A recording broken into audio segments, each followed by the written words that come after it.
ইসলাম ধর্ম ত্যাগ করে সে পুনরায় এখান থেকে ফিরে গেল। ফিরে যাওয়ার পরে নবীর শান, আমি নবীর মর্যাদা আপনাদেরকে বোঝাইতে চাই বন্ধু, বুঝে নেবেন বিবেক খরচ করে। এবার তিনি কি করলেন, এখান থেকে ফিরে গেলেন। যাওয়ার পরে মানুষের কাছে শুধু বন্ধু এমন ভাবে তিনি কুৎসা রটনা করছে, সে বলতেছে আমি মুহাম্মদকে যা লিখে দিতাম তাই শুধু জানতো, আর বাহিরে কিছুই জানতো না। জোরে বলেন না নাউজুবিল্লাহ। এখন আমাদের দেশে এরকম বন্ধু কাঠমৌলবী আছে না নাই, যে বলে নবী নাকি গায়েব জানে না, যে বলবে নবী গায়েব জানে না।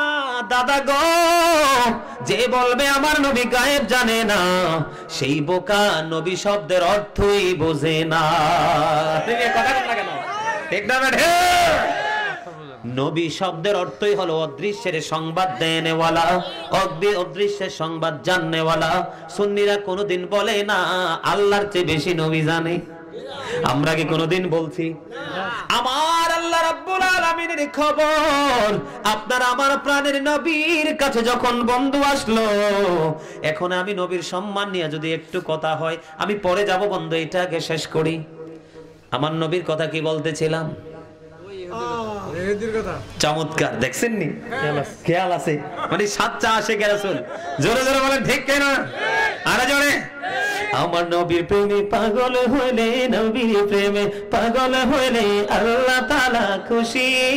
নবীর দরুদ পড়ো দিবানিশি, বলেন আমার নবীর প্রেমে পাগল হইলে, নবীর প্রেমে খুশি। নবীর দরুদ ওই আমার নবীর প্রেমে পাগল হইলে গো, ওই আমার আল্লাহ তাআলার দিদার মিলে গো। দেখো যদি জজবাহালে, দেখো যদি জজবাহালে, বাজাও প্রেমের বাঁশি, হায়রে বাজাও প্রেমের বাঁশি। নবীর দরুদ পড়ো দিবানিশি। মারহাবা। গজল কিন্তু অনেক লম্বা, এগুলো অনলাইন থেকে কালেক্ট করবেন। অনলাইনে আমার লেখা, অন্যদের লেখা গজলের অভাব নাই, ঘন্টার পর ঘন্টা গজল শুনতে পারবেন। আমি আল্লাহ রহমতে মদিনাওয়ালার সাদকায় অনেক গজল লিখছি, অনেক। অনলাইন থেকে আপনারা এগুলো কালেক্ট করতে পারবেন। বন্ধুরে আমার বলতেছিলাম, মনটা দিয়ে শোনেন নবীর মর্যাদা নিয়ে ওয়াজ। এবারই বর্তমান প্রেক্ষাপটে এমন কিছু নামধারী মুনাফিক মার্কা মুসলমান আছে, এরা বলে নবী নাকি গায়েব জানে না, নবী আমরার মতো। দেখেন বন্ধু, নবীর সাথে আল্লাহর কত বেশি প্রেমের ডুরি রে। নবীর সম্মান আল্লাহর কাছে বন্ধু কত বড়, কত বৃহৎ, এটা কল্পনা করা যায় না বন্ধু। এবার তিনি বলতে লাগলেন, মানুষের কাছে গিয়ে বলতে লাগলেন, নবী মুহাম্মদ বেশি কিছু জানতো না, আমি যা লিখে দিতাম তাই জানতো, এর বেশি জানতো না। জোরে জোরে নাউজুবিল্লাহ। বন্ধুরি আমার এবার কি করলেন, যখন ওই খ্রিস্টান মানুষের কাছে বলতে লাগলো, বলতে বলতে বলতে বলতে বন্ধু তার মরণ হলো। মরণ যখন হলো, আপনারা কিছুদিন আগে দেখছেন নি রানী দ্বিতীয় এলিজাবেথ মারা গেছে, দেখছেন নি?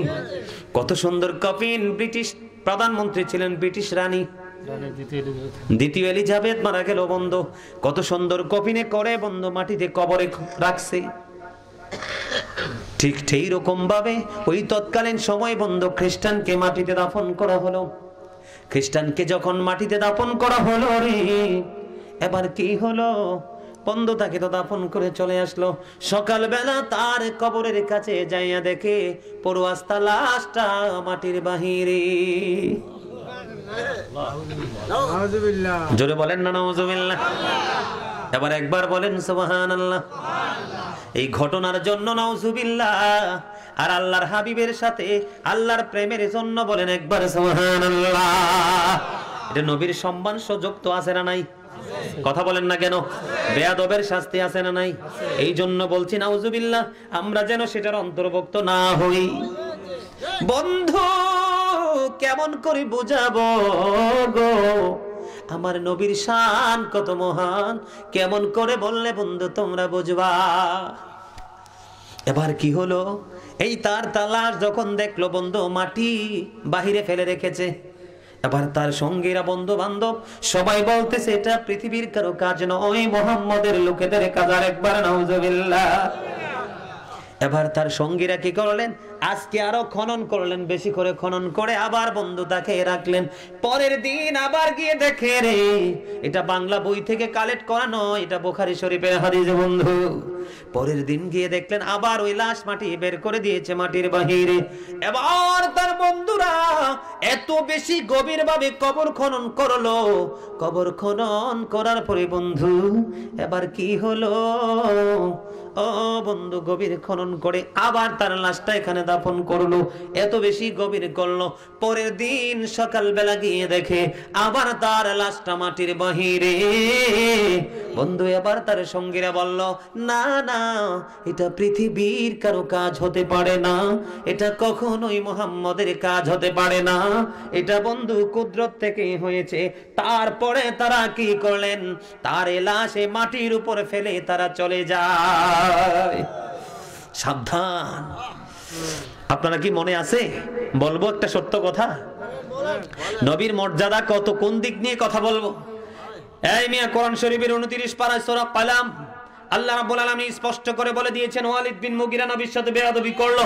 আল্লাহ রাব্বুল আলামিন বলেছেন, উতুল্লিং বাদা যালিকা জানিম। আল্লাহ বলেছেন, with all that he is a bastard. Walid bin মুগিরাকে আল্লাহ ডাক দিয়া বলে, আমার হাবিবের সাথে বেয়াদবি করছো, কেউ তো জানে না তোমার জন্মের খবর। এবার আমি কালামে হাকিমের মাধ্যমে গোটা পৃথিবীকে জানিয়ে দিলাম, ওয়ালিদ বিন মুগিরার জন্মের ঠিক নাই। কোরআনে ওয়ালিদ বিন মুগিরাকে 10টা গালি দিছে আল্লাহ। কয়টা? এর মধ্যে 10 নাম্বারটা সবচেয়ে লাস্ট, যেটা এটা হলো জারজ। আর হেডি কি চিন্তা করেন, বলা কি যাবে? কথা বলেন না কেন, বলা কি যাবে? শোনেন, জারজ সন্তান যত বড় শিক্ষিত হোক, তার পিছনে ইক্তাদাই তু বিহাজাল ইমাম বলা যাবে না। সাবধান হতে হবে, নবীর ব্যাপারে সচেতন, অ্যালার্ট। বন্ধু, নবীর মর্যাদা নিয়ে যদি কথা বলতে হয়, তাহলে আপনাদেরকে আমি আরেকটা তথ্য দিব। বন্ধুরে আমার, উম্মে সালমা রাদিয়াল্লাহু তাআলা আনহার কাছে কিছু মাটি দিলেন আমার নবী। মাটি দিয়া বলল, উম্মে সালমা রে, এই মাটিগুলো যত্ন করে রাইখা দাও, যখন দেখবা মাটিগুলো রক্তে লাল লাল হয়ে গেছে সালমা, তখন মনে করবা আমার কলিজার টুকরা ইয়াজিদ বাহিনীর হাতে শহীদ হয়ে গেছে। বন্ধু, সত্যি সত্যি কারবালা 61 হিজরি যখন আসলো, কারবালা যেদিন হইল বন্ধু গো, সেদিন উম্মে সালমা চাইয়া দেখে রে, ও বন্ধু, আমার নবীর দেওয়া মাটিগুলো একবারে মনে হয় তাজা রক্তে একেবারে রঞ্জিত হয়ে আছে। জোরে জোরে সুবহানাল্লাহ। এখানে কি নবী আমাদের মতো? নবী আজকে চলে যাবে, কি জয় করেন বলেন না কেন? নবী চলে যাবে, চলে যাওয়ার পরে উম্মে সালমা বেঁচে থাকবে, এটা নবী জানতেন কি জানতেন না? যদি না জানতেন মাটি দিলেন কেন? প্রশ্ন আছে কি আসে না? বন্ধু, নবী সম্পর্কে চিন্তা করতে হলে অনেক গভীর জ্ঞান অর্জন করতে হবে, অনেক কিতাব বন্ধু রিসার্চ করতে হবে। 2টা লাইন পরে 2 পৃষ্ঠার চটি বই পড়ে নবী সম্পর্কে কোনো তথ্য দেওয়া যাবে না। নবীর মর্যাদা নিয়ে যদি আমি কথা বলি, তাহলে একটা কথা আমি আপনাদেরকে বলতে চাই। ঈসা রুহুল্লাহ বন্ধু স্বর্গীয় খাবার এনেছে। কি এনেছে? স্বর্গীয় খাবার এনেছে। স্বর্গীয় খাবারটাকে কেন্দ্র করে এখনো পর্যন্ত ইহুদিরা ঈদ করে আসছে। ফেস্টিভ্যাল শব্দটা পরিবর্তন করে না, এখনো পর্যন্ত তারা ঈদ করে আসছে। আল্লাহ বলেছেন, আমি তোমাদের জন্য পাঠিয়ে দিলাম সিরাজুম মুনীরা, আমি তোমাদের জন্য পাঠিয়ে দিলাম উজ্জ্বল প্রদীপ। আল্লাহ বলেছেন, আমি তোমাদের জন্য পাঠিয়ে দিলাম নূরুম মুবিন, সুস্পষ্ট আলো। ওগো আল্লাহ, সে আলো পেয়ে আমরা কি করব? আল্লাহ বলছেন, ফালিয়াফরাহু, তোমরা আনন্দ উৎসব করো। ওগো আল্লাহ, আনন্দ উৎসব করলে কি লাভ হবে গো? আল্লাহ বলেছেন, হুয়া খায়রুম মিম্মা ইয়াজমাউন, এটা তোমাদের পুঁজি করা সম্পদ চাইতে দামি। না না, সুবহানাল্লাহ, দুর্বল হয়ে গেছে। আরে বড় করি কোন? লবণ না দিলে খাবার মজা হয় কেন? স্বাদ হয় না, ঠিক না? স্বাদ হয় না। কত কিছু আছে খাবারে, লবণ নাই তো খাবার খাওয়ার উপযোগী না। লবণ ছাড়া যেমন খাবার স্বাদ হয় না, প্রেম ছাড়াও প্রেমের গল্প মজা লাগে না। ঠিক কি না বলেন? প্রেমিক হতে হবে আগে। কথা কি বুঝে আসছে? কথা কি বুঝেন? কি বুঝতে পারছেন? আল্লাহ বলছে, এবার আসেন পুরো আয়াতটা আমি বলি। আল্লাহ বলেছেন, কুল বিফাদলিল্লাহি ওয়া বিরহমাতিহি ফাবিযালিকা ফালইফরাহু হুয়া খায়রুম মিম্মা ইয়াজমাউন। হাবিব আপনি বলে দিন, হাবিব আপনি বলে দিন, আমি যে নিয়ামত পাঠিয়েছি, রহমত পাঠিয়েছি, সেই রহমত নিয়ামত প্রাপ্তিতে তারা যেন আনন্দ উৎসব করে। তারা কারা? আমরা কারা? আল্লাহর হাবিবের মাধ্যমে জানাইছে, কারণ কোরআন তো আল্লাহর হাবিবের মাধ্যমে আসছে। নবীর জামানায় কিন্তু এরকম লিখিত ছিল না, আবু বকরের জামানায় লিখিত ছিল না, ওমরের জামানায় বন্ধ লিখিত ছিল না, ওসমান জিন্নুরাইন রাদিয়াল্লাহু তাআলা আনহুর জামানায় লিখিত হয়েছে। তার মানে আল্লাহর হাবিবকে বলেছে, আপনি বলে দিন, আমরা যেন আল্লাহর কাছ থেকে যে নিয়ামত পেয়েছি, রহমত পেয়েছি, নিয়ামত রহমত প্রাপ্তিতে যেন আমরা আনন্দ উৎসব করি। আনন্দ উৎসব করলে এটা আমাদের পুঁজিগত সম্পদ চাইতে দামি হবে। তার মানে নবীর আগমনে, নবীকে পেয়ে যদি আমরা আনন্দিত হই, খুশি করি, আনন্দ উল্লাস করি। যেমন হযরতে হাসান বসরি রাদিয়াল্লাহু তাআলা আনহু কি বলেছেন? হাসান বসরি বলেছেন, হযরতে জুনায়েদ বাগদাদি কি বলেছেন?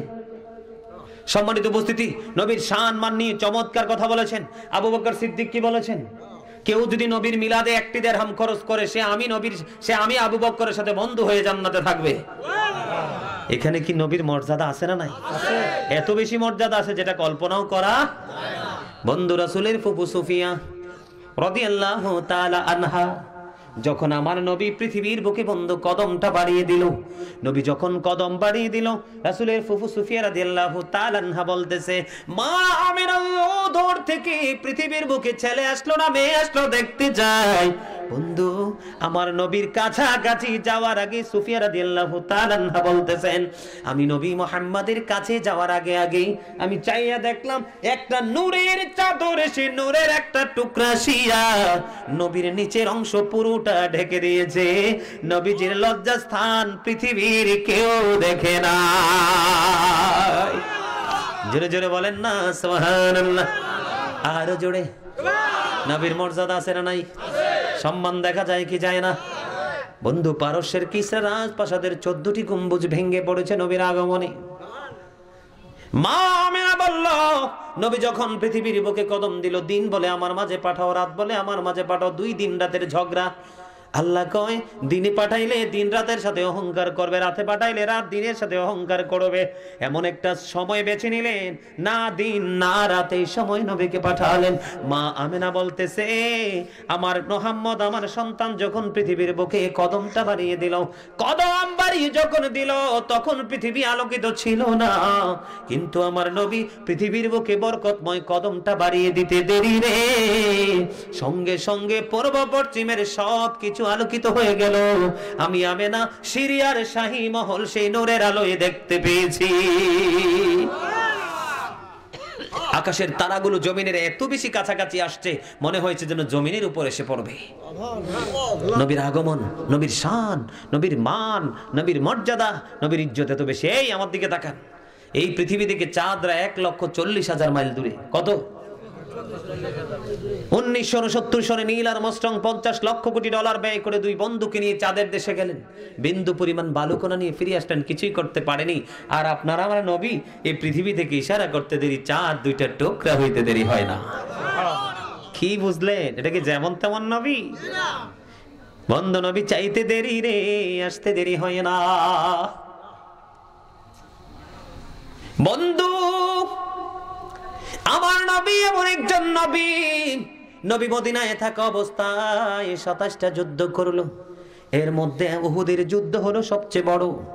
উহুদের যুদ্ধে নবীর দান্দান মোবারক শহীদ হয়েছে, আপনারা সবাই জানেন। নবীর দান্দান মোবারক যখন শহীদ হলো গো, মালিক বিন সিনান দেখে সহ্য করতে পারে না। এবার নবীর কাছে গিয়ে নবীর লোহ মোবারক বন্ধু চষতে শুরু করলেন। আমার নবী একটা ডাক দিয়ে বললেন, রে মালিক বিন সিনান, রক্ত বক্ষণ করো না, রক্তগুলো জমিনে ফেলে দাও। মালিক বিন সিনান ডেকে ডেকে বলে, ইয়া রাসূলুল্লাহ, ইয়া হাবিবাল্লাহ, নবী গো, আল্লাহর ইজ্জতের কসম করে বলছে গো নবী, আপনার একটা ফোঁটা রক্ত উহুদের জমিনে পড়তে দেব না। এই কথা বলে বন্ধু নবী রক্ত মোবারক চুষতে শুরু করলেন। নবী রক্ত মোবারক চুষতে চুষতে চুষতে চুষতে শেষ রক্তের ফোঁটা যখন চুষা শেষ হলো গো, নবী গোটা পৃথিবীর মানুষকে জানিয়ে দিল, তোমরা জান্নাতে যদি কোনো মানুষ দেখতে চাও তাহলে মালিক বিন সিনানকে দেখে নাও। আপনার আমার রক্ত খাওয়া চামড়া খাওয়া হারাম। নবীর রক্ত খাওয়ার কথা, রক্ত মোবারক খাওয়ার কথা কোরআনে আছে, হাদিসে আছে? কেউ কি আল্লাহ কি কাউকে বলছে যে নবী রক্ত মোবারক খাও? বলে নাই। কোরআন হাদিসের কোথাও সেই নির্দেশ আল্লাহ দেয়নি, কিন্তু প্রেমের কারণে সে নবীর সম্মান করেছেন, মর্যাদা দিয়েছেন। তার বডির জন্য জাহান্নামের আগুন হারাম হয়ে গেছে। নবীকে সেই রকম ভাবে ভালোবাসতে পারলে, এখানে আমার মা বোনেরা আছে, আমি ঢোকার সময় দেখছি, আমি আমার মা বোনদেরকে বললো নবীকে যদি সম্মান দিতে হয় এমন ভাবে সম্মান দিবেন গো, যেইভাবে সম্মান দিলে সর্বোচ্চ সম্মান দেওয়া হয়। বন্ধু উহুদের ময়দানে যখন যুদ্ধ হলো, নসেবার কাছে খবর আসলো নবী শহীদ হয়ে গেছে। নসেবা দুনিয়াদারির কোনো খবর নাই রে। হযরতে নসেবা রাদিয়াল্লাহু তাআলা উহুদের ময়দানের দিকে দৌড়ায় দৌড়ায় দৌড়ায় দৌড়ায় বন্ধু দৌড়াইতে থাকলেন। নসেবার কাছে খবর আসলো, রে নসেবা, যুদ্ধের ময়দানে তোমার ভাই শহীদ হয়ে গেছে। নসেবা দাঁড়ায় না, আরো দূর দৌড়ে গেল। আরেকটা খবর আসলো, রে নসেবা, যুদ্ধের ময়দানে তোমার বাবা শহীদ হয়ে গেছে। বন্ধু নসেবা দাঁড়ায় না। আরেকটু যাওয়ার পরে খবর আসলো, রে নসেবা, যুদ্ধের ময়দানে তোমার স্বামী শহীদ হয়ে গেছে। নসেবা দাঁড়ায় না। বন্ধু শুধু নবীর প্রেমে দৌড়ায়, দৌড়াইতে দৌড়াইতে নবীর সাথে দিদার হয়ে গেল রে। নবীর সঙ্গে যখন বন্ধু দেখা হয়ে গেল, এবার আমার নবী ডেকে ডেকে বলি, নসেবা, আজকে দিনের জন্য তোমার বড় বড় নিয়ামত হারিয়ে ফেলনা। তোমার ভাই বাবা স্বামী শহীদ হয়ে গেল। নসেবা একটা ডাক দিয়ে বলে, ইয়া রাসূলুল্লাহ, আমার ভাই বাবা স্বামী শহীদ হয়ে গেছে, বিন্দু পরিমাণ দুঃখ নাই গো, আমি আপনাকে পেয়েছি তো সব পেয়ে গেছি। একটা নারীর জীবনে ভাই বাবা স্বামী তিনটা, এই তিনটা গুরুত্বপূর্ণ নিয়ামত, ঠিক কিনা বলেন? এই তিনটা নিয়ামত হারিয়ে ফেললেন। একটা সেকেন্ডের জন্য দাঁড়ায় না। শুধু নবীর জন্য সম্মান দিতে হলে নসিবার মতো দিতে হবে। হযরতে তালহা রাসূলকে দড়িয়ে ধরল, একটা একটা করে 70টা তীর এসে তালহা রাদিয়াল্লাহু তাআলার গায়ের মধ্যে বিঁধল। একটা বার উহু করে নেই। নবীকে শুধু সুরক্ষিত রাখার জন্য, নবীকে ভালো রাখার জন্য নবীর সামনে হাসতে হাসতে জীবন দিয়ে দিয়েছে। একটা বারের জন্য উহু করে নেই। এই জন্য তাদের জন্য জান্নাত বরাদ্দ। আমরা যেইভাবে নবীকে সম্বোধন করে কথা বলি, যেইভাবে নবীর সাথে প্রেম করি, জান্নাতে যাওয়া তো থাক দূরের কথা, জান্নাতের গ্রাণও পাওয়া সম্ভাবনা নেই। অথচ জান্নাতের গ্রাণ 400 থেকে 500 বছরের দূর থেকে পাওয়া যায়। সম্মানিত উপস্থিতি, কি আলোচনা করে আপনাদেরকে নবীর শান বোঝাবো? নবীর সাথে যে বেয়াদবি করেছে তাকে আল্লাহ সাজা দিয়েছেন তাৎক্ষণিক। মুসা নবীর উম্মত আবু হারেস তাওরাত কিতাবে নবীর নাম পাইলো, কাটলো। একদিক দিয়ে নাম কাটে নবীর, আরেক দিক জোড়া লাগে। কয় আমার নবী তো মুসা, এই নবীর কিতাবের মধ্যে আরেকটা কোন নবী মুহাম্মদের নাম আসলো কোত্থেকে? অথচ যখন আমার নবীর নাম মোবারক কাটা শুরু করলো, তার আগে তার মর্যাদা কত ছিল জানেন? প্রত্যেকদিন রাত্রে তাওরাত খতম করে ঘুমাইতো। মুসা নবী উপরে শুইতো আর আবু হারেস নিচে শুইতো। আল্লাহ ডেকে ডেকে বলে, মুসা রে, ও মুসা, তুমি উপরে ঘুমাও আর আবু হারেসকে নিচে শুইতে দাও। আমি আল্লাহর কাছে ব্যাপারটা বেশি ভালো লাগে না। বলে, হুজুর রহস্য কি? মুসা নবী না, না মুসা নবী না রে, এই যে খতম দিতেছে, এ টু জেড কমপ্লিট করতেছে, বন্ধু আমার নবীর নাম মোবারক উচ্চারণ করতেছে। এই কারণে আবু হারেসের মর্যাদা এত বেশি বন্ধু বেড়ে গেল। হঠাৎ করে তার মধ্যে নোংরামি তৈরি হলো। আমার নবীর কিতাবে আরেক নবীর নাম কেন একদিক দিয়ে কাটে আর একদিক দিয়ে জোড়া লাগে, একদিক দিয়ে কাটে আর একদিক দিয়ে জোড়া লাগে। কাটতে কাটতে সর্বশেষ আমার নবীর নাম মোবারক যখন কাটা শেষ হলো, সঙ্গে সঙ্গে আবু হারেস গোল হয়ে যায়। নাউজুবিল্লাহ। এবার মুসা নবীর কাছে আসলেন, নবী গো মাফ করে দেন। কয় কি হয়েছে? কয় আপনার কিতাবের মধ্যে একটা নাম পাইলাম যে মোহাম্মদ নবীর নাম কাটতে দিলাম। কয় রে আবু হারেস, তুমি কত বড় অন্যায় করেছো। ওই যেই নবীর নাম তুমি কাটছো, যেই নবীর সাথে বেয়াদবি করছো, ওই নবী না হইলে আমি মুসাও তো হইতাম না।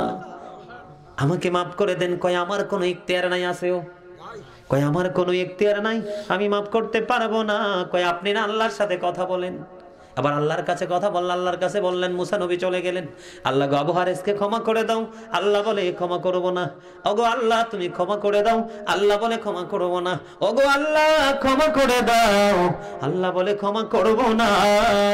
এবার বন্ধু মুসা কালিমুল্লাহকে আল্লাহ রাব্বুল আলামিন শক্ত ভাষায় বললেন, মুসা আমি তোমাকে কালিমুল্লাহ উপাধি দিয়েছি, তোমার সাথে কথা বলছি তাই কালিমুল্লাহ হয়েছো। সাবধান, আর একটা বার যদি তুমি আর্গুমেন্ট করো আমি তোমাকে নবীদের দপ্তর থেকে নামাইতে বাধ্য হব। জোরে জোরে বলেন না সুবহানাল্লাহ। আমার নবীর মর্যাদা শান বন্ধু এত মহান। ওগো আল্লাহ বুঝতে পেরেছি তুমি ক্ষমা করবা না, তবে আমার একটা দরখাস্ত মঞ্জুর করো। কই কি? কয় আল্লাহ গো তুমি একটা দরখাস্ত কবুল করো গো। আমি বুঝতে পেরেছি তোমার হাবিব যদি ক্ষমা না করে তুমি ক্ষমা করবা না। তোমার হাবিব আসা পর্যন্ত তার হায়াতটা বানায়া দাও। কই এখন থেকে 2400 থেকে 2450 বছর পরে আমার নবী পৃথিবীর বুকে কদম দিবে বন্ধু। ওই নবীর প্রেমিক মুসা নবীর প্রেমিক এবং প্রিয় লোক আমার নবীর নামের সাথে বেয়াদবি করার কারণে 2400 বছর কুলের জীবন কাটাইছে। জোরে জোরে নাউজুবিল্লাহ। একবার বলেন সুবহানাল্লাহ, আরেকবার বলেন আল্লাহু আকবার। আর কি বলবো? বুঝতে হবে নবীটা কি, কেমন নবী। মিয়া মেরাজে যখন গেল আমার নবীর মর্যাদা বুঝাইতে বলছেন, আপনারা কি বলবো? আমার মতো গাজী যুগে যুগে আসবে আর যাবে, নবীর মর্যাদার শেষ হবে না। আমার নবী মেরাজে গেলেন। মেরাজে যাওয়ার পরে আল্লাহর আরশের গেটে যখন কদম দিলেন বন্ধু, আমার নবী জুতা মোবারক পাদুকা মোবারক খুলতে চায়। আমার আল্লাহ ডাক দিয়ে বলে, হাবিব আপনি পাদুকা খুলতে হবে না, পাদুকা নিয়ে প্রবেশ করুন। আল্লাহ গো তুমি তো মুসা যখন কোহিতুরে গিয়েছিল তুমি বলছিলা জুতা খুলে যাওয়ার জন্য। হাবিব আমি ওই দিন মুসাকে জুতা খুলে যাওয়ার জন্য এই কারণে বলেছিলাম গো, কারণ সেই দিন আমি কোহিতুরের মাটি লাগাইয়া মুসার দাম বাড়িয়েছি। হাবিব আজকে আমি বলছি আপনাকে আপনার পাদুকা নিয়ে আর সে কদম দেন, কারণ আমি আপনার জুতার ধুলি লাগাইয়া আমি আমার আরশের ইজ্জত বাড়াবো। কি মনে করছেন? আমেরিকার গবেষক মাইকেল এইচ হার্ট তিনি 100 জন প্রভাবশালীর তালিকা করেছেন, the 100 a ranking of the most influential person in the history। ইতিহাসের পাতায় নবীর নাম উঠে এসেছে, যেটা হলো আপনার আমার নবী। সবচেয়ে সেরা প্রভাবশালী হিসেবে তিনি আমাদের নবীকে আখ্যায়িত করেছেন। জোরে জোরে সুবহানাল্লাহ। আমার মুর্শিদ ডক্টর আহমদ পেয়ারা বাগদাদি পীর সাহেব কেবলা আপনারা সবাই জানেন হয়তো, মুরব্বীরা একজন জাজরাইল আল্লাহর ওলি ছিলেন, বসরা ইউনিভার্সিটির ইংলিশ লেকচারার ছিলেন। আমার মুর্শিদ ডক্টর আহমদ পেয়ারা বাগদাদি তিনি বলেছেন, of all the great religious personalities of all prophet Muhammad sallallahu alaihi wasallam was the most successful। jore jore subhanallah, are aalo jore subhanallah। সেই নবীর উম্মত হয়ে কি আমরা ধন্য নাকি নগণ্য? হযরত মুহাম্মদ সাল্লাল্লাহু আলাইহি ওয়াসাল্লাম was born in a country, his father's name was Abdullah, his mother's name was Amina, his father had died before he was born, he lost his mother in his childhood, he was very truthful। subhanallah। আমরা কি যেমন তেমন নবীর উম্মত? এই মিয়া আকাশের মধ্যে 200 crore Galaxy আছে, 200 কোটি ছায়াপথ আছে, প্রত্যেকটা ছায়াপথের মধ্যে 10,000 কোটি করে তারা আছে। একটা তারার নাম হলো নিউট্রন স্টার। এই নিউট্রন স্টার তারাটার এক চামচ পদার্থের ওজন হলো 1000 মিলিয়ন টন। তাহলে একটা তারার ওজন কত হতে পারে বের করার ক্ষমতা কারো আছে? নেই। এত ওজন আকাশ ধারণ করতে পারে। আসমানকে যখন আল্লাহ বলল কোরআন কয় না, এই ভার সইতে পারবো না। জমিনের বুকে কত বড় বড় ভবন জমিন বুকে নিয়ে রেখেছে, জমিনকে বলল কোরআন কয় আল্লাহ সম্ভব না। কিন্তু বন্ধু কেমন নবী রে, কেমন মর্যাদা আমার নবীর। আল্লাহর লৌহে মাহফুজের কোরআন আল্লাহর অমীয় বাণী। এই নূর হলো নূর, এই নূরকে আল্লাহর হাবিবের কাছে স্থানান্তর করলো। খবরটা মজার না সাজার? 5 pillars of Islam, the first pillar of Islam। ইসলামের খুঁটি কয়টা? প্রথম কোনটা? ঈমান। কি চমৎকার! আপনারা আমার দিকে তাকান। লা ইলাহা ইল্লাল্লাহ, there is no god but Allah। Muhammad রাসূলুল্লাহ সাল্লাল্লাহু আলাইহি ওয়াসাল্লাম is the messenger of Allah। এখানে আল্লাহর নামের সাথে কালিমাতে আল্লাহর হাবিব আসেনি? সুবহানাল্লাহ বলেন না কেন? থাকলে তো চিল্লায়ে সুবহানাল্লাহ বলার কথা। এখানে কি নবীর সম্মান বোঝা যায় না? নবী উচ্চ মর্যাদা দিয়েছেন আল্লাহ, এটা বোঝা যায় না? যায় কি না? আরো জোরে বলেন। Allah of the first pillar is the lord of world, রব্বুল আলামিন, and Muhammad sallallahu alaihi wasallam is the blessing for the world, rahmatan lil alamin। কথা কি বুঝতে পারছেন? আরো জোরে বলেন। কালিমায়ে তাইয়্যিবার মধ্যে কয়টা দিক? ঈমানের কয়টা দিক? দুইটা। কয়টা? একটা হলো রব্বুল আলামিন, আর একটা হলো রাহমাতাল লিল আলামিন। Allah of the first pillar is the lord of world, রব্বুল আলামিন। মুহাম্মদ সাল্লাল্লাহু আলাইহি ওয়াসাল্লাম is the blessing for the world, রাহমাতাল লিল আলামিন। আছে না নাই? রব্বুল আলামিনের সাথে রাহমাতাল লিল আলামিন যুক্ত হইছে কিনা? জোরে জোরে বলেন না সুবহানাল্লাহ। এখানে কি মর্যাদা খুঁজে পাওয়া যায় কি চায় না? We have not seen Allah, yet we are to believe La ilaha illallah, there is no God but Allah. I have been ordered to fight against people until they testify that there is no God but Allah and that Muhammad sallallahu alaihi wasallam is the messenger of Allah. Jore jore subhanallah, are jore। শুধু সম্মান, শুধু সম্মান, শুধু মর্যাদা, শুধু মর্যাদা। সেই মর্যাদা যেদিকে যাই নবীর প্রেম, যেদিকে যাই নবীর সম্মান, যেদিকে তাকাই সেদিকে নবীর মর্যাদা। ঠিক কিনা বলেন? সম্মানিত উপস্থিতি, আজকের মতো এখানেই সমাপ্ত করতে হবে, কারণ প্রতিদিন প্রোগ্রাম। যদি আজকে যদি প্রোগ্রাম হতো, অনেক কিছু বলছেন। সম্মানিত উপস্থিতি, আসলে এত ছোট্ট প্রোগ্রামে এতগুলো কথা বলার কিন্তু মানসিকতা বৃদ্ধি পায় না। কিন্তু আজকে কেন যে মানে আপনারা একেবারে বললাম না, আমার মিলাদের মানুষও নাই এখানে, কিন্তু আমার কাছে মাঝি হেলা করিস না, দে দে পালে তোলে দে, মাঝি হেলা করিস না, ছেড়ে দে নৌকায় আমি যাব মদিনা, ছেড়ে দে নৌকায় আমি যাব মদিনা, দে দে পালে তোলে দে, মাঝি হেলা করিস না, দে দে পালে তোলে দে, মাঝি হেলা করিস না, ছেড়ে দে নৌকায় আমি যাব মদিনা, ছেড়ে দে নৌকায় আমি যাব মদিনা। মৌকাই নবী এলো মা আমেনার ঘরে, হাসিলে হাজার মানে কাঁদিলে মুক্তা ঝরে। মৌকাই নবী এলো মা আমেনার ঘরে, হাসিলে হাজার মানিক কাঁদিলে মুক্তা ঝরে। দয়ালে মুর্শিদে যার সখা তার কিসের ভাবনা, দয়ালে মুর্শিদে যার সখা তার কিসের ভাবনা। আমার হৃদয় মাঝে কাবা নয়নে মদিনা, আমার হৃদয় মাঝে কাবা নয়নে মদিনা। দে দে পাল তোলে দে, মাঝি হেলা করিস না, দে দে পাল তোলে দে, মাঝি হেলা করিস না, ছেড়ে দে নৌকায় আমি যাব মদিনা, ছেড়ে দে নৌকায় আমি যাব মদিনা। নূরের রোশনীতে দুনিয়া গেছে ভরে, সে নূরের বাতি জ্বলে মদিনার ঘরে ঘরে। নূরের রোশনীতে দুনিয়া গেছে ভরে, সে নূরের বাতি জ্বলে মদিনার ঘরে ঘরে। দয়ালে মুর্শিদি যার সখা তার কিসের ভাবনা, দয়ালে মুর্শিদে যার সখা তার কিসের ভাবনা। আমার হৃদয় মাঝে কাবা নয়নে মদিনা, আমার হৃদয় মাঝে কাবা নয়নে মদিনা। দে দে পাল তোলে দে, মাঝি হেলা করিস না, দে দে পাল তোলে দে, মাঝি হেলা করিস না, ছেড়ে দে নৌকায় আমি যাব মদিনা। মারহাবা বলেন। আরে আরো জোরে। শেষ ভালো যার, শেষ ভালো যার নবীর